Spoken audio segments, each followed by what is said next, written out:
হাই friends, পুনৰ আকৌ লৈছোঁ আপোনালোকৰ সন্মুখত নতুন আৰু এটা ভিডিঅ' লৈ। এইটি ভিডিঅ'ত আমি অসম পুলিচৰ পুৰণি প্ৰশ্নকাকতৰ বিষয়টো আলোচনা কৰিম। প্ৰশ্নটো কেনেধৰণৰ টাইপত আহে আপোনালোকে ভিডিঅ'টো সম্পূৰ্ণলৈকে চাব আৰু কিবা ভুল হ'লে ক্ষমা কৰিব আৰু কেইটা এনসাৰ আপোনালোকে শুদ্ধ দিব পাৰে সেইটো আমাৰ কমেণ্ট বক্সত জনাব আৰু মোৰ চেনেলটো নতুনকৈ থকা চেনেলটো সাবস্ক্ৰাইব কৰি থব এনেদৰে ভিডিঅ' পোৱাৰ কাৰণে। চাওক, 1 নম্বৰ কুৱেশ্যনটো দিছে গৌতম বুদ্ধৰ জন্ম ক'ত হৈছিল? 2017 চনত আহিছে। গৌতম বুদ্ধৰ জন্ম ক'ত হৈছিলে? যে ইংলিছত দিছে হোৱাৰ was the Gautam Buddha born. Gautam বুদ্ধৰ জন্ম ক'ত হৈছিলে? প্ৰত্যেকটা কুৱেশ্যনৰ আপোনাক মই অলপকৈ টাইম দিম আৰু পাৰিলে কমেণ্ট কৰি জনাব শুদ্ধ এনসাৰ কেইটা। যদি নোৱাৰে আমাৰ শুদ্ধ এনসাৰলৈকে অপেক্ষা কৰি থাকিব। 1 নম্বৰ দিছে বৈশালী, 2 নম্বৰ দিছে লুম্বিনী, 3 নম্বৰ দিছে ৰাজগীৰ, 4 নম্বৰ দিছে কুশিনাৰা। ইয়াৰ ভিতৰত কোনটো শুদ্ধ হ'ব আপোনালোকে কমেণ্ট কৰি জনাব। কেইটা এনসাৰ শুদ্ধ দিব পাৰে কমেণ্ট কৰি আমাক জনাই দিব।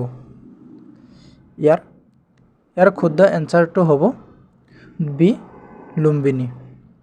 লুম্বিনী হৈছে গৌতম বুদ্ধৰ জন্মৰ স্থান। নেক্সট কুৱেশ্যন 2 নম্বৰ স্বাৰ্থবাৰী কিহৰ বাবে বিখ্যাত? 2017 চনত আছে। হোৱাট ইজ স্বাৰ্থবাৰী ফেমাছ ফৰ? স্বাৰ্থবাৰী কিহৰ বাবে বিখ্যাত? 1 নম্বৰ সোণ, 2 নম্বৰ ৰূপ, 3 নম্বৰ লো, 4 নম্বৰ কাঁহ। এই শুদ্ধ এনসাৰটো হ'ব কাঁহ। কাঁহ শিল্পৰ বাবে স্বাৰ্থবাৰী বিখ্যাত। এইটো বৰপেটা হয়, বৰপেটা ডিষ্ট্ৰিক্টত আছে। 3 নম্বৰ কুৱেশ্যন অসমৰ প্ৰথম ৰজাজনৰ নাম কি আছিল? 2017 চনত আহিছে। Who was the first king of Assam? 1 number আছে মহিৰংগ দানৱ। এইটো হৈছে শুদ্ধ এনসাৰ। 2 নম্বৰ আছে চুকাফা, বিশ্বসিংহ, এইবিলাক নহয়। 3 নম্বৰ কুৱেশ্যন ভাৰতৰ প্ৰথম ৰাষ্ট্ৰপতিৰ গৰাকীৰ নাম কি আছিল? ভাৰতৰ প্ৰথম ৰাষ্ট্ৰপতি গৰাকীৰ নাম কি? 1 নম্বৰ আছে ৰাজেন্দ্ৰ প্ৰসাদ, 2 নম্বৰ আছে জাকিৰ হুছেইন, 3 নম্বৰ সৰ্বপল্লী ৰাধাকৃষ্ণ, 4 নম্বৰ শংকৰ দয়ালয় শৰ্মা। ইয়াৰ শুদ্ধ এনসাৰটো হ'ব চি সৰ্বপল্লী ৰাধাকৃষ্ণ। এইটো হৈছে চি নম্বৰটো হৈছে শুদ্ধ এনসাৰ। 5 নম্বৰ কুৱেশ্যনটো চাওক ভাৰতত ত্যাগ আন্দোলন কেতিয়া আৰম্ভ হৈছিল? 1920, 1942, 1930 কোনটো চনত আৰম্ভ হৈছিল আৰু 1905 চনত কোনটো চনত আৰম্ভ হৈছিল ভাৰতৰ ত্যাগ আন্দোলন? ইয়াৰ শুদ্ধ এনসাৰটো হ'ল বি 1942 চনত ভাৰতৰ আন্দোলন আৰম্ভ হৈছিল। 6 নম্বৰ শৰাইঘাটৰ যুদ্ধ কিমান খ্ৰীষ্টাব্দত হৈছিল? 1671, 1556, 1771 আৰু 1667 কোনটো চনত হৈছিল? ইয়াৰ শুদ্ধ এনসাৰটো হ'ব এ 1671। নেক্সট কুৱেশ্যন অসমত কোনে চাহ আৱিষ্কাৰ কৰিছিল? 1 নম্বৰ মণিৰাম দেৱান, 2 নম্বৰ জগন্নাথ বৰুৱা, 3 নম্বৰ পিয়লি ফুকন, 4 নম্বৰ ৰবাৰ্ট ব্ৰুচ। ইয়াৰ শুদ্ধ এনসাৰটো হ'ব ডি ৰবাৰ্ট ব্ৰুচে প্ৰথমতে চাহ আৱিষ্কাৰ কৰিছিল। 8 নম্বৰ কুৱেশ্যন হ'ল আন্তৰ্জাতিক যোগ দিৱস কেতিয়া পালন কৰা হয়? আন্তৰ্জাতিক যোগ দিৱস কেতিয়া পালন কৰা হয়?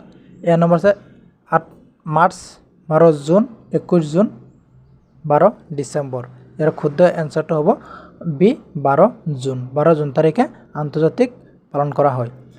9 নম্বৰ কুৱেশ্যন ভাৰতৰ সংবিধান কেতিয়া গৃহীত কৰা হৈছিল? ভাৰতৰ সংবিধান কেতিয়া গৃহীত কৰা হৈছিল? 26 জানুৱাৰী 1950 চনত, 26 নৱেম্বৰ 1949 আৰু 15 আগষ্ট 1947 আৰু 20 আগষ্ট 1948। ইয়াৰ শুদ্ধ এনসাৰটো হ'ল বি 1949 15 আগষ্ট দিনাখন। লক্ষাদ্বীপৰ ৰাজধানী কি? লক্ষাদ্বীপৰ ৰাজধানী ক'ত? 1 নম্বৰ আছে কুৱাৰুটি, 2 নম্বৰ আছে অমৰাৱতী, 3 নম্বৰ আছে তিৰুৱানন্তপুৰম, 4 নম্বৰ আছে চণ্ডীগড়। ইয়াৰ শুদ্ধ এনসাৰটো হ'ব এ ইয়াৰ কুৱাৰুটি।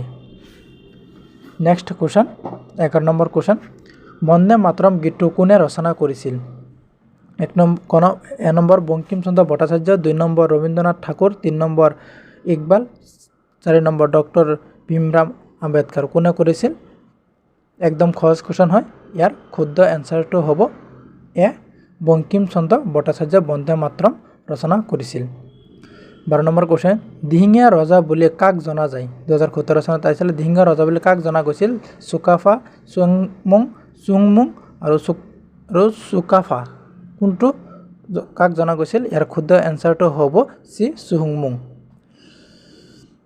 13 নম্বৰ কোশ্চেন নামঘোষা কোনে লিখিছিল এক নম্বৰ শংকৰদেৱ 2 নম্বৰ মাধৱদেৱ 3 নম্বৰ মাধৱ কন্দলি 4 নম্বৰ ৰাম সৰস্বতী ইয়াৰ শুদ্ধ এনসাৰটো হ'ব বি মাধৱদেৱে ৰচনা কৰিছিল 14 নম্বৰ কোশ্চেন জয়মতী চলচ্চিত্ৰ কোন চনত মুক্তি পাইছিল 1935 1939 1940 1942 কোন চনত মুক্তি পাইছিল ইয়াৰ শুদ্ধ এনসাৰটো হ'ব এ 1935 চনত মুক্তি লাভ কৰিছিল 15 নম্বৰ কোশ্চেন কিমান চনত পলাশীৰ যুদ্ধ হৈছিল 1657 1757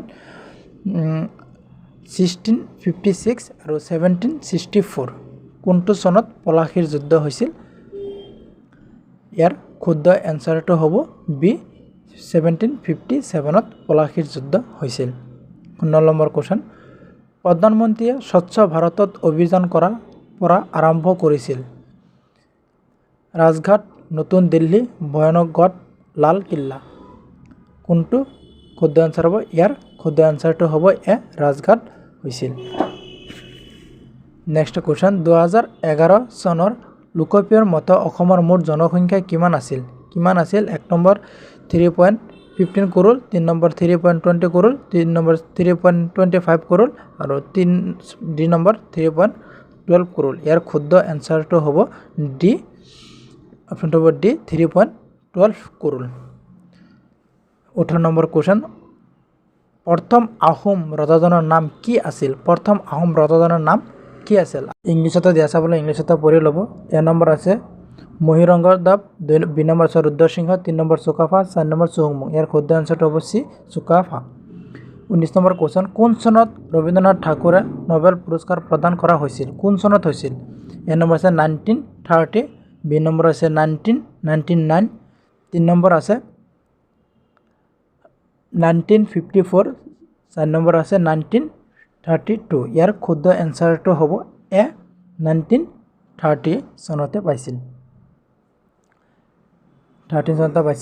20 নম্বৰ কোশ্চেন জীয়াবৰালী নদী অসমৰ কোনখন জিলাত অৱস্থিত A Lakhimpur B Sonitpur C Nagaon D Sivasagar কোনখন জিলাত অৱস্থিত ইয়াৰ শুদ্ধ এনসাৰটো হ'ব বি শোণিতপুৰত অৱস্থিত অসমৰ মুঠ মাটিকালি কিমান 78,000 বৰ্গ কিলোমিটাৰ 400 কিলোমিটাৰ 78,500 কিলোমিটাৰ 78,438 বৰ্গ কিলোমিটাৰ কিমান আছে অসমৰ মুঠ মাটিকালি পাৰিলে কমেন্ট কৰিব অসমৰ মুঠ মাটিকালি হৈছে অপশন নম্বৰ ডি 78,438 বৰ্গ কিলোমিটাৰ 22 নম্বৰ কোশ্চেন মাধৱদেৱৰ জন্ম ক'ত হৈছিল এ আলিপুখুৰী 2 লেটেকু পুখুৰীত চি বৰদোৱা ডি কোচবিহাৰ মাধৱদেৱৰ ক'ত জন্ম হৈছিল অপশন বি লেটেকু পুখুৰীত জন্ম হৈছিল ভাৰত পাকিস্তানৰ সীমান্ত কি নামেৰে জনা যায় A Radcliffe line B McMahon line C Durand line D Palk Strait ইয়াৰ অপশনটো হ'ব এ ৰেড ক্লিফ লাইন শুদ্ধ এনসাৰটো হ'ল Radcliffe line next question অসমত পোনপ্ৰথমে চাহ বাগিচা কোনে স্থাপন কৰিছিল অসমৰ পোনপ্ৰথমে চাহ বাগিচা এ নম্বৰ আছে Jagannath Barua 2 number Piyali Phukan 3 number Robert Bruce 4 number Maniram Dewan ইয়াত শুদ্ধ এনসাৰটো হ'ল ডি মণিৰাম দেৱানে কৰিছিল প্ৰথম অসমত চাহ খেতিয়ক নেক্সট কোশ্চেন অসমৰ সাহিত্য সভাৰ কিমান চনত স্থাপন কৰা হৈছিল? কিমান চনত স্থাপন কৰা হৈছিল? 1920, 1917, 1923, 1888 কিমান চনত আছিল? ইয়াৰ শুদ্ধ এনচাৰটো হ'ব বি 1917 চনতে হৈছিল। 26 নম্বৰ কুৱেশ্যন, অসমৰ বৰ্তমান জিলা কিমানখন আছে? 31খন, 29খন, 34খন, 30খন। কিমানখন আছে অসমৰ বৰ্তমান জিলা? ইয়াৰ শুদ্ধ এনচাৰটো হ'ব এ 31খন আছে অসমত বৰ্তমান জিলা। বৰ্তমানলৈকে 31খনেই আছে অসমত। প্ৰদ চৰিত্ৰ কোনে লিখিছিল? A Ram Saraswati, B Madhav Kandali, C Hem Saraswati, D Ananta Kandali. ইয়াৰ শুদ্ধ এনচাৰটো হ'ব অপশ্যন চি হেম সৰস্বতীয়ে লিখিছিল। 28 নম্বৰ প্ৰশ্ন, আহোমসকলৰ শেষ ৰাজধানীখনৰ নাম কি আছিল? আহোমৰ ৰাজধানীখনৰ নাম আছিল অপশ্যন বি যোৰহাট। যোৰহাট আছিল আহোমৰ ৰাজধানী। চাইনা নেহৱাল কোনবিধ ক্ৰিকেটৰ সৈতে জড়িত? বেডমিণ্টন, টেবুল টেনিছ, হকী, কুণ্ডলী। ইয়াৰ বেডমিণ্টনৰ লগত হৈছে জড়িত। নেক্সট কুৱেশ্যন, অসমৰ প্ৰথমখন দৈনিক বাতৰি কাকতৰ নাম কি আছিল? অৰুণোদয়, প্ৰতিদিন টাইম, দৈনিক বাতৰি, অসমৰ ট্ৰিবিউন। কি আছিল? ইয়াৰ শুদ্ধ এনচাৰটো হ'ব চি দৈনিক বাতৰি আছিল। অসমৰ আছিল দৈনিক বাতৰি, ডেইলি নিউজ দৈনিক বাতৰি আছিল। 31 নম্বৰ কুৱেশ্যন, অসমৰ ৰাজ্যিক প্ৰাণীবিধৰ নাম কি? অসমৰ ৰাজ্যিক প্ৰাণীবিধৰ নাম কি? 1 নম্বৰ বাঘ, হাতী, সিংহ, ঘৰ। ইয়াৰ শুদ্ধ এনচাৰটো হ'ব অপশ্যন ডি ঘৰ। ঘৰ হৈছে অসমৰ ৰাজ্যিক প্ৰাণী। অসমৰ লোকসভাৰ আসনৰ সংখ্যা কিমান? 7, 14, 12, 16। কিমান আছে? ইয়াৰ শুদ্ধ এনচাৰটো হ'ব বি 14। 14 আছে অসমৰ লোকসভাৰ জনসংখ্যা। 33 নম্বৰ কথা, নিম্নলিখিত কোনটো প্ৰাণীৰ বাবে অৰ্জুন বঁটা প্ৰদান কৰা হয়? এ নম্বৰ সাহিত্য, 2 নম্বৰ ক্ৰিকেট, 3 নম্বৰ শান্তি আৰু 4 নম্বৰ আছে অপশ্যনটো 4 নম্বৰ দেখাই আছোঁ। কোনটো প্ৰাণীৰ বাবে আপোনাৰ অৰ্জুন বঁটা প্ৰদান কৰা হয়? 4 নম্বৰ আছে বিজ্ঞান। কোনটো প্ৰাণীৰ বাবে আপোনাৰ কৰা? ইয়াৰ শুদ্ধ এনচাৰটো হ'ব বি স্পন্টৰ বাবে কৰা হৈছিল, অপশ্যন বি। 3 নম্বৰ, ভাৰতৰ ৰাজ্যসভাৰ সভাপতি কোন? ভাৰতৰ ৰাজ্যসভাৰ সভাপতি কোন? ৰাষ্ট্ৰপতি, প্ৰধানমন্ত্ৰী, উপ ৰাষ্ট্ৰপতি আৰু গৃহমন্ত্ৰী। ইয়াৰ শুদ্ধ এনচাৰটো হ'ব অপশ্যন চি উপ ৰাষ্ট্ৰপতি। 35 নম্বৰ কুৱেশ্যন, 2020 চনত G20 সন্মিলন ক'ত হৈছিল? G20 সন্মিলন ক'ত হৈছিল? চৌদি আৰৱ, ইটালী, ভাৰত, আমেৰিকা। ক'ত হৈছিল? 2020 চনত G20 ইয়াত শুদ্ধ এনচাৰটো হ'ব চৌদি আৰৱ। এ নম্বৰ হৈছে শুদ্ধ এনচাৰ। নেক্সট কুৱেশ্যন, 36 নম্বৰ কুৱেশ্যন, ৰিয়ান পৰাগ এগৰাকী খেলুৱৈ, সাহিত্যিক, বৈজ্ঞানিক, পাইলট। ইয়াৰ শুদ্ধ এনচাৰটো হ'ব অপশ্যন এ খেলুৱৈ আছিল Riyan Parag. 37 number question, monopoly শব্দটোৰ সৈতে জড়িত সমাজবাদ, পুঁজিবাদ, মিশ্ৰিত অৰ্থনীতি। ইয়াৰ কোনটো শুদ্ধ এনচাৰ হ'ব? ইয়াৰ শুদ্ধ এনচাৰটো হ'ব অপশ্যন বি পুঁজিবাদ। পুঁজিবাদ হ'ব ইয়াৰ শুদ্ধ answer. Next question, 38 number question, বৰ্তমান ইণ্টেলিজেন্স ব্যুৰোৰ অধ্যক্ষ কোন? বৰ্তমান কোন আছে বৰ্তমান ইণ্টেলিজেন্স ব্যুৰোৰ অধ্যক্ষ? পাৰিলে কমেণ্ট কৰিব আৰু নোৱাৰিলে আমাৰ কুৱেশ্যনলৈকে অপেক্ষা কৰিব। এ নম্বৰ আছে Dineshwar Sharma. A number Dineshwar Sharma. B আছে ৰঞ্জীৱ জোন। চি নম্বৰ আছে অৰবিন্দ কুমাৰ আৰু ডি নম্বৰ আছে তপন ডেকা। ইয়াৰ শুদ্ধ এনচাৰটো হ'ব ডি তপন ডেকা। ভিডিঅ'টো সম্পূৰ্ণ চোৱাৰ বাবে ধন্যবাদ। জয় আই অসম।